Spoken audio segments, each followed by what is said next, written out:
I thought the nurse was stealing my pills. Then she called me Mom, and I remembered her face. They told me the pain makes the mind play tricks, but my pills were disappearing faster than the days in that bright white room.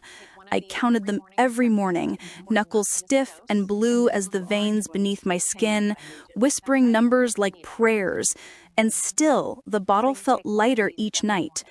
I watched the night nurse glide in on soft soles, her name badge turned just so, her eyes kind and distant like winter sunlight.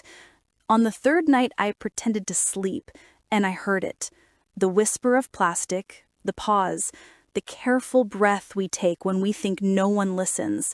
I thought the nurse was stealing my pills, and I promised myself I'd catch her with these old hands before my mind slipped free. But when I finally confronted her, I stumbled, she caught me under the arms, and she called me Mom, and something inside me opened like a door I'd nailed shut 50 years ago. Daytime in that ward moved like honey, slow, sweet, sticky, and impossible to wash off. Breakfast at 7, oatmeal the color of old clouds, physio at 9, squeeze, lift, hold, the therapist counting as if my muscles were a choir and she could conduct them back to strength. Rest at 11, pills at noon. A nurse named Pilar would appear with a plastic cup, her voice the soft clink of ice in summer water. 2 for pain, 1 for pressure, she'd say, and wait for my mouth to open like a bird's. She wore a silver cross that tugged my eyes down each time she leaned over. The chain had a kink in it, the kind that catches and never smooths out. 3 days after the fall that put me there, the room began to hum with a tension I couldn't name. It sat in the corners like dust you can't sweep. I marked the label of my pain pills with the tip of a pencil, just a hairline scratch through the O in oxycodone. No one would notice unless they were looking for something that wasn't theirs. I tucked 2 tablets into a tissue and slid it beneath the cushion of my recliner, the one that groaned when I shifted my weight. I told myself it was a test. I told myself I was sharp. I didn't tell myself I was scared. The day nurse said I must have miscounted. "These things happen," she chirped and wrote confusion in a box on her chart. People love boxes when they don't want to look you in the eyes. I didn't argue. People pat old heads when you argue, and I've had enough pattings for one lifetime. Instead, I watched. I watched the night nurse, the one with the name badge turned so the clip hid the letters. She moved with a careful economy, a dancer with no music. She smiled as if she'd been taught how once and remembered most of the steps. The first time I heard the drawer whisper open in the night, I told myself, she's checking. The second time I held my breath and pretended the oxygen hiss was a lullaby. By the third, I had a plan. I took 1 tablet, stitched it into the pocket of my robe with blue thread I found in the gift shop sewing kit, 2 crooked loops that would snap with a tug. If the pill went missing, someone had been close enough to my body to take it. That evening, the sky lowered itself to the windows, a storm pressing its hand to the glass. The hallway lights shivered as if they too were cold. I turned toward the door and left my robe draped over the chair. The night nurse appeared the way secrets do, quietly, almost kindly. She checked my drip, my pulse, the tuck of my sheets. Her eyes drifted to the robe, her fingers found the pocket, pressed the stitches, and with a breath broke the blue thread like a whispered promise. I sat up fast, the world tilting, the floor pitching. She lunged and caught me. "Careful," she said, then softer, like a memory breaking the surface. "Mom." The room and the storm and the fluorescence fell away. There was only her face and a flashing carousel of faces inside it. The girl I was at 17, the woman who signed papers in a quiet room where pens scratched louder than sobs. The baby whose hair was as dark as midnight and whose cry sounded like the beginning of a hymn I never learned. The nurse's mouth pinched when she swallowed, just like mine. A dimple rose in her left cheek when fear tightened her eyes. A crescent scar by her eyebrow shone pale under the harsh light. I knew her and didn't. I reached for the badge, and she turned it without me asking. Amelia. The name I had whispered into an empty crib after they took her away. I said her name, and it felt like learning a word in a language you've always known. I wasn't stealing, I swear. In her hands, my shoulders felt like china plates. There's a shortage on the floor, doses signed off that never reach beds, and your chart shows a combo that spikes your heart. Her voice trembled, but the words were steady. I marked your bottle last night. I moved a few pills. I needed proof. I needed to keep you safe. I touched the pencil scratch and felt foolish and furious and relieved and ruined all at once. Why didn't you tell me? I asked, and the storm flickered as if the world itself was listening. Because, she said, and the child was in her voice again, I found your name last month. She told me this like a confession whispered to a priest who has known all along. After her adoptive mother died in spring, Amelia had found an envelope in a tin of old recipes. My name, my age then, the hospital where the papers were signed by a girl who made a decision because there were no good ones. There was another letter, too, for me, written in a round hand from a woman named Margaret, who raised my daughter and baked bread on Thursdays and mustard chicken on Sundays. The letter said, "If you ever look, know she is loved. And if she ever looks, tell her so." Why didn't Margaret tell you sooner? I asked, and the question tasted sharper than I meant it to. Amelia's mouth thinned. She tried, she said. I wasn't ready. Then, last year, she was sick for the last time. A breath. I came here because this is where the papers said you fell. I took this shift because I was scared and because I wanted to be near you without getting burned. She looked at the broken blue thread in her fingers. Then I saw your chart. It sounds crazy, but keeping you alive felt simpler than telling you. We were a midnight tableau, a nurse and her patient, a mother and her daughter, a thief and a detective, each of us wearing all the roles. The hallway hummed. Somewhere a machine chirped like a small bird announcing dawn. Who's taking the doses? I asked. Her eyes slid to the door. I don't know yet, but someone is cooking the logs. She told me about the locked med cabinets and the passcodes that changed weekly, and how efficiency had become a god everyone prayed to, so sometimes people cut corners, and sometimes corners cut people. I went to head nurse Zuger, she said. She said I was stressed, that new staff see shadows. New? The word startled me. You're new? She smiled without mirth. New here, not new to this. 10 years in elder care. I only came to City General to find you. There it was again, that small fierce flame between her ribs and mine, a flame my guilt had banked but not extinguished. What do we do? I asked, and immediately tasted the pronoun like sugar, sticky and dangerous. We get proof, she said, the professional overtaking the child. We show pharmacy and administration. We document interactions, doses, audits. We don't accuse until the numbers sing the same tune twice. The next morning, Amelia asked to be reassigned to the other wing, filing a bland reason, conflict of interest, and scheduled herself to float nights. The distance was a shield for both of us. She taught me to ask for my MAR, the medication administration record, with a sweet steel in my voice. May I see the entries? I'm putting together a journal for my doctor, I'd say, and that was true enough. She slipped me a notebook with sunflowers on the cover. Write everything. Times, names, how you feel after each dose. If you can't write, draw a symbol only you understand.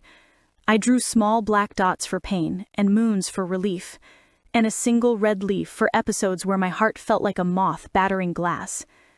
On Wednesday, I met Nora. She was a small woman with the kind of eyes that remember kindnesses from 50 years ago and betrayals from yesterday. She wore her hair in a silver braid and kept a handkerchief in her sleeve like my mother did. The first thing she said was, "They lose my pills too."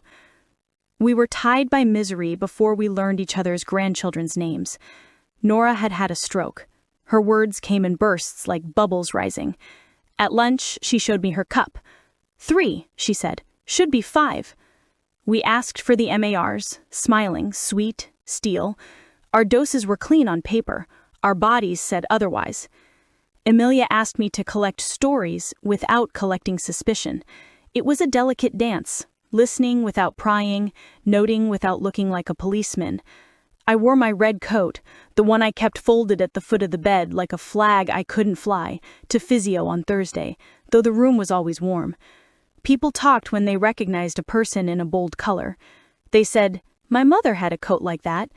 And then they told you how their mother used to make soup that simmered for 7 hours and only got finished when the church bells rang 6, and with the soup came the rest of the life. By Friday, I had 4 accounts of missing doses and 8 of swapped pills. They changed the shape, Nora said, but the chart says same dose. The shapes told their own story. A small white moon should not suddenly be a pink oval without a written reason. Amelia avoided my room on purpose when others were around. At night, when she floated through my doorway like a shadow that had lost its body, she stood just inside the line of light. We had rules. No touching. No, Mom. Mrs. Avery, she'd say, because that was who I had been long enough to be the truth. Nurse, I would nod, because that was who she was now, even as my hands twitched with an absence. When the door shut, she became Amelia, and we talked in low tones about small details that might become large. I decided to remember everything. That is a choice you can make at my age. To let the past be a lake with a soft surface you never break, or to dive and let the cold shock your bones and bring up what glitters and what cuts.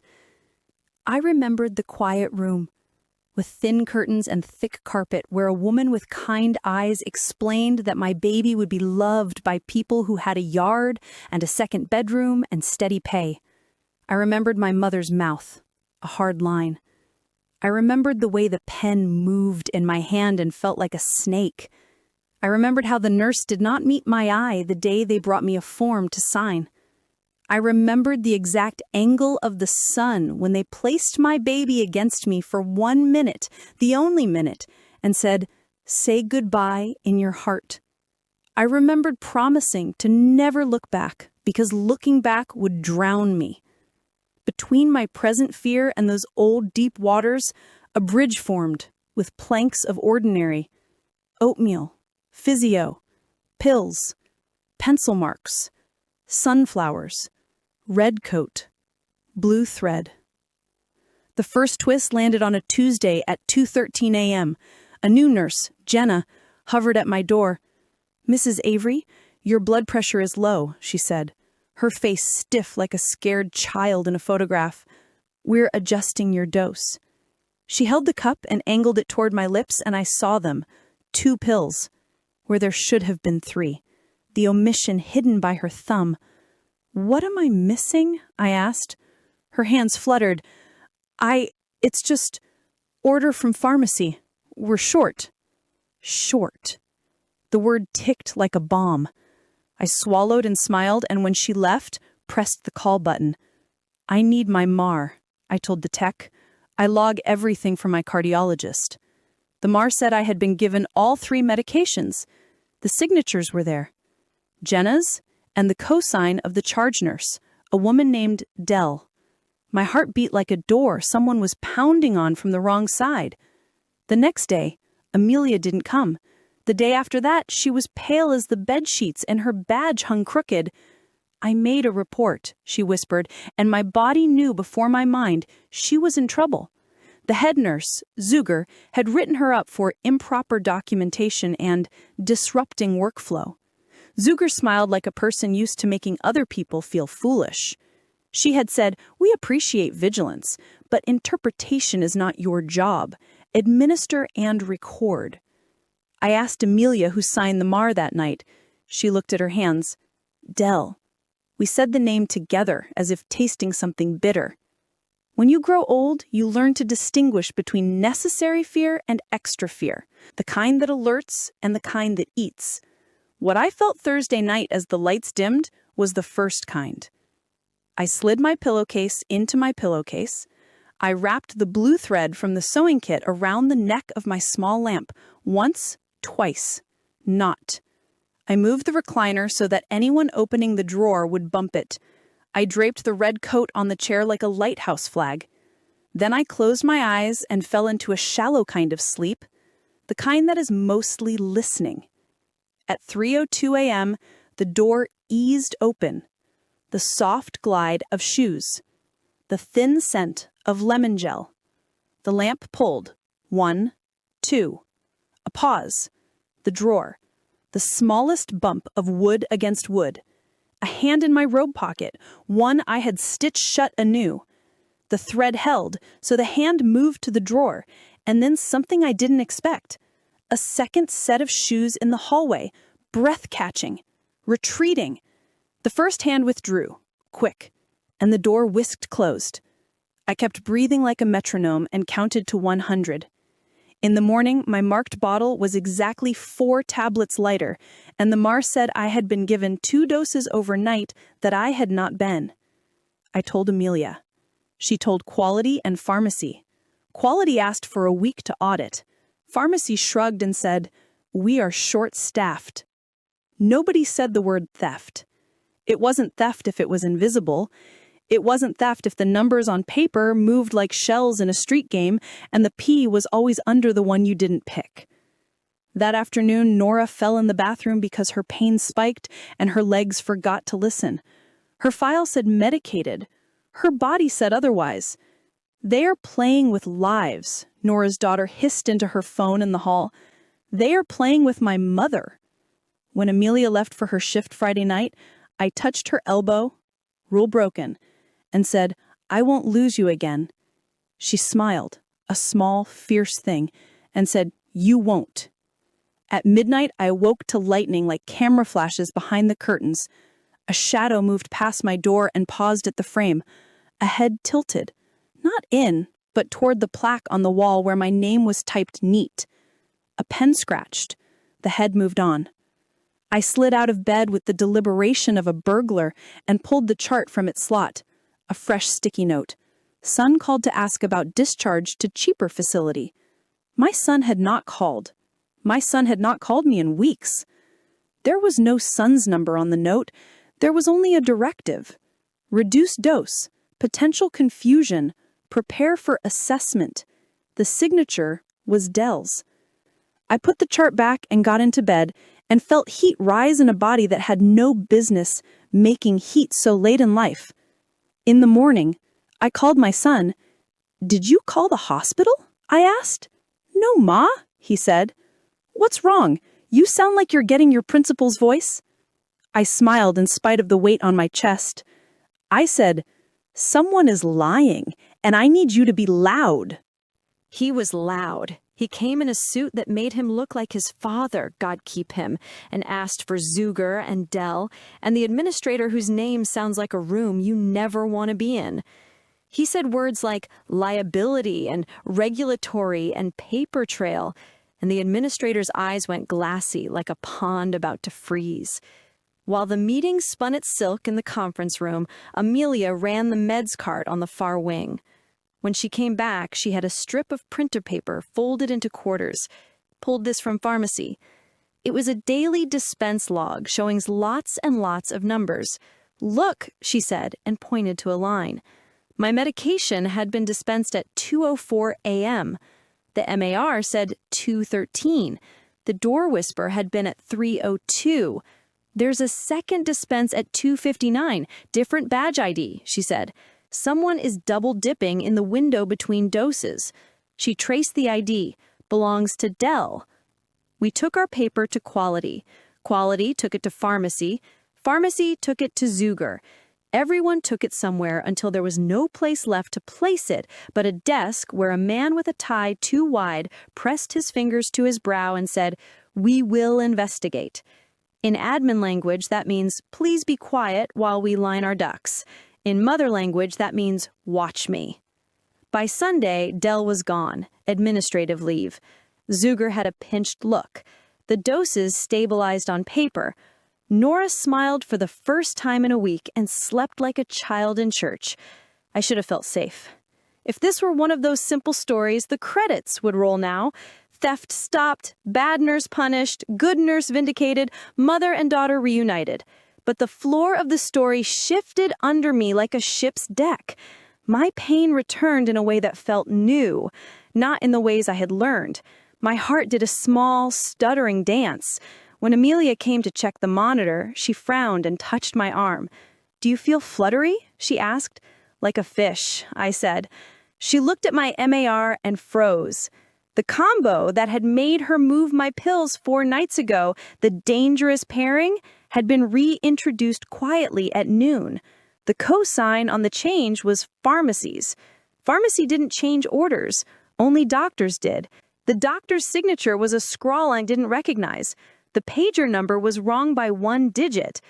We stared at the sheet like fortune tellers who finally see the trick. "It wasn't just Dell," I said.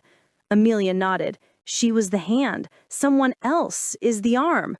A second twist, sharp as a needle. The discrepancies weren't random theft or careless charting. They were a pattern. Danger introduced, dose documented, adverse reaction likely, patient sedated. Family told, confusion. Bed freed sooner. It was a hideous calculus. Stolen meds for someone's pocket, a faster turnover for someone's metrics, an old woman folded into a box that says decline, so no one has to ask why. I remembered the quiet room and the pen in my hand and understood how people make monsters without wanting to. One bad decision is almost never alone. It holds hands with others and calls itself a policy. "Who benefits?" Amelia asked aloud, "because this is how you solve a crime. Motive, opportunity, means. Pharmacy saves stock, admin hits targets. Someone sells pills." Her jaw tightened, and patients become stories people tell at funerals. I looked at the red coat at the foot of my bed and saw it as a banner, a bright, defiant thing in a world that loves beige. We needed more than paper. We needed something that breathed and bled. It came, as these things do, from a small act of kindness paid back as a key. The janitor, Mr. Green, had eyes that smiled and shoes that were always a little too big. He said it made his feet less tired. He had watched my son's loudness and Amelia's pale silence and my red coat and decided that we were trying to do a hard good. He came to my room with a bucket and a mop and closed the door. "They shift stock through the supply closet by the north stair. Badge readers down. Been down for weeks. No one wants to put in the work order because it flags security, and security means questions." He set his mop against the wall and pulled a keyring from his pocket. "This opens it. I didn't tell you that." Amelia and I are not stupid women. The one of us is old and one is tired. We waited for shift change, the lull where everyone is busy because everyone is busy. We went to the north stair. The badge reader's light was dead. The door was not. Inside, the shelves were neat as a classroom. Bins labeled, baggie sealed, bottles upright like pupils waiting. In the back, a locked cabinet. Amelia knows locks. 10 years of knowing. She looked at Mr. Green's ring, found a key with a nick, tried it. It turned. Inside, a stash that did not belong. Brand-labeled bottles without corresponding dispense logs. A second set of MAR sheets. Photocopies with the doctor's scrawl perfected, the pager numbers right this time. Someone had built a mirror of the ward in this closet. And in this mirror, people received medicines they shouldn't and didn't receive the ones they should. There were initials, there was a code, a letter for a wing, a number for a floor, dots that lined up like constellations if you knew which sky you were seeing. Footsteps, voices. We turned off the closet light and stood as still as a confession. The door opened a sliver, and 2 silhouettes filled the gap. One was Dell, back too soon. The other was a man I'd never seen in a nurse's uniform, but whose badge hung from a neat lanyard like a priest's cross. "You shouldn't be here," Dell hissed. "You're suspended." "I was never gone," she said. "Don't get pious with me, Howard." The lanyard glinted. Pharmacy. The man was Howard, and he had the kind of face that smiles only for cameras. "We got sloppy," he said. "She brought her son. We lay low." Dell's voice shook. "They'll trace it to me." "Not if you shut up and sign." Papers rustled. "Who is she?" Dell asked, and a cold filament ran up my spine. "The old one in the red coat." Howard's reply was soft. "She's loud." "She's dying," Dell said, cruel as convenience. "Aren't they all?" Howard sighed. "Bless them for being old. They can barely lift their heads to argue." I could have spoken then. I did not. Neither did Amelia, because sometimes you keep quiet so you can be very loud later in the right room. The door closed. The footsteps receded. We exhaled. We left the closet with a bag that was not ours. We left like thieves, because sometimes good people must steal back what has been stolen. Mr. Green was waiting with a rolling cart that said linens. He piled towels over the bag and whistled down the hall as if his mother had asked him to fetch baby blankets. In my room, with the door locked, Amelia poured the contents onto my bedspread. Bottles, MAR copies, a ledger. Handwritten. Smug. Names like mine. Doses like mine. Arrows pointing from excess stock to external. Dollars in columns. A small, neat empire built on the soft backs of bodies that were tired and trusting. "We take this to the police," I said. "We take this to the press," Amelia said. "We take it to the chief of medicine first, so nobody can say we went rogue." She is a careful woman. She is my daughter.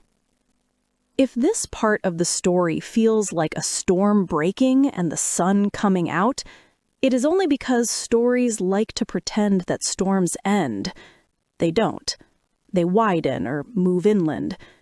Chief of Medicine, Dr. Lay, was a man who looked like he had slept well until the day he had not.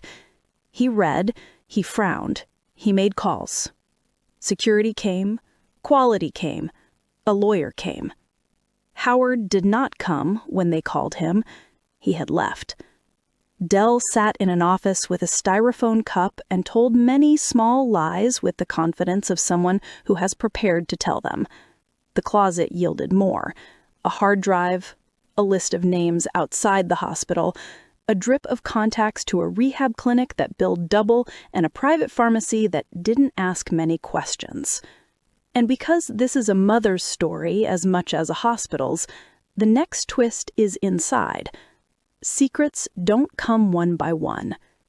Amelia and I had found each other on a night of threads and storms.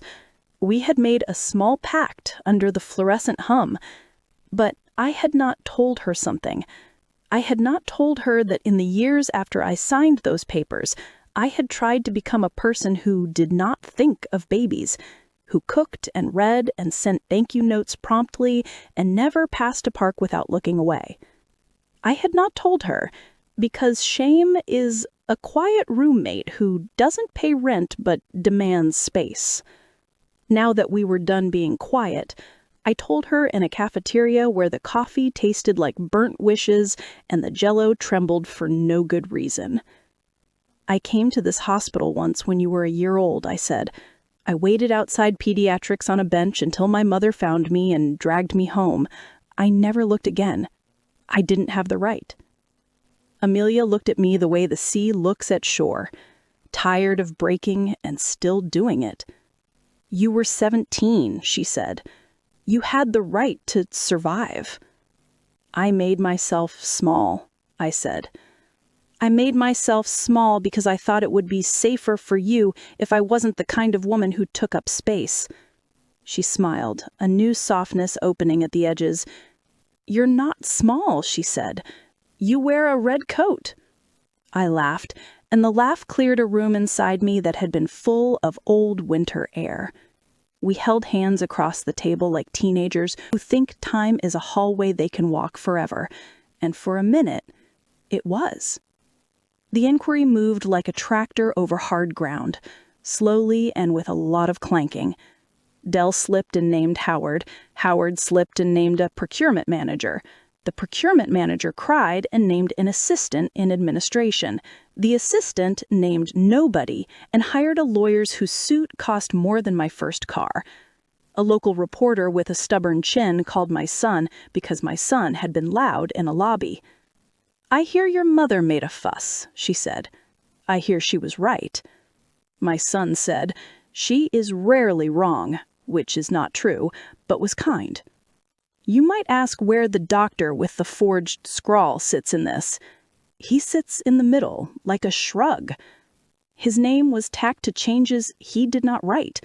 His pager was the one digit changed.